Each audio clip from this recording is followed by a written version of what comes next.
This is a tutorial on how to make a video story in Adobe Spark.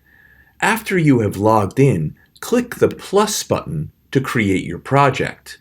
Next, click Start from Scratch and then Video. At this point, you can title your project and then hit Next. Click Start from Scratch.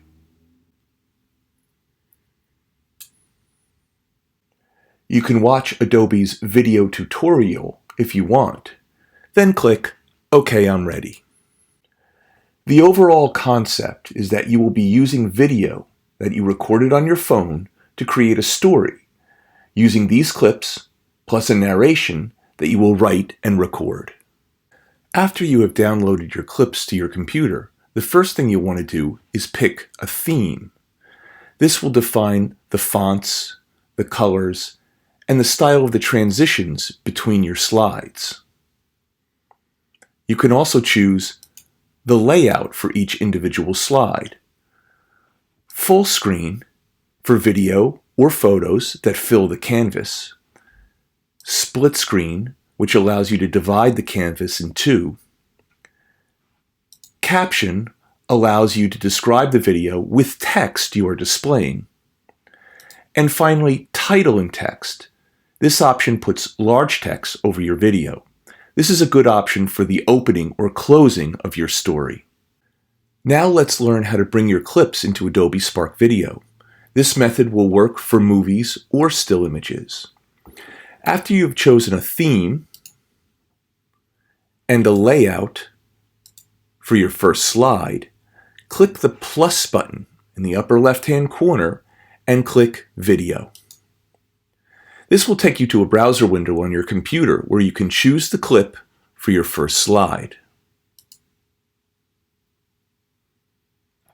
Once you click on your clip, you are then taken to the Add Video page.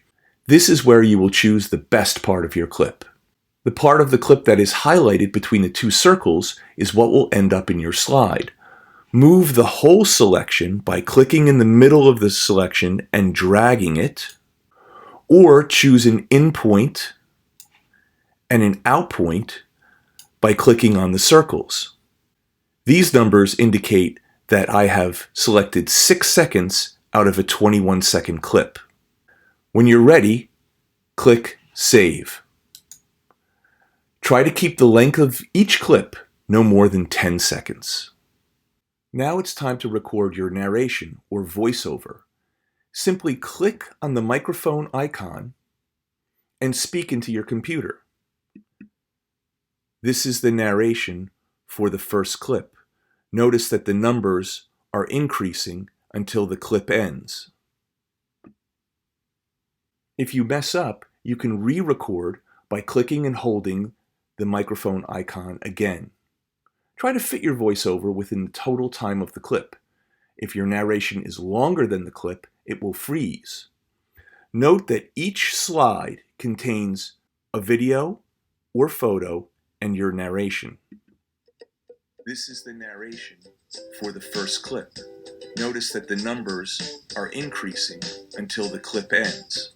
If you would like to delete the voiceover completely from the slide, click in the bottom right-hand corner and then hit Remove Narration.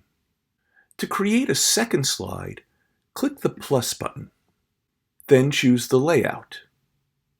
I'm going to choose Caption this time. Follow the same procedure. Click Video. Choose your second clip. Open. Now choose the best part of the clip. I'm going to start it there and extend it out to 6 seconds. Then I'll hit Save. Now add your second voiceover by clicking and holding the microphone. It's the same procedure as before. Try not to go beyond the length of the clip with your voice. Because we've chosen Caption, we can now add some text to the video.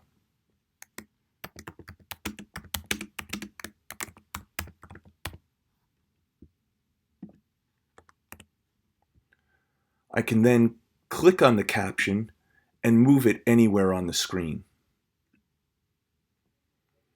Slides themselves can be deleted, duplicated, or they can be reordered within the sequence. Continue to add slides and record voiceovers until your story is done. Finally, click on the Music tab to change or remove the music completely. When you're happy with your project, click Download. Then choose a name and location to save your clip. And you're done. Remember, if you need further assistance, you can always come to the TSW window and ask for help. Thanks for watching.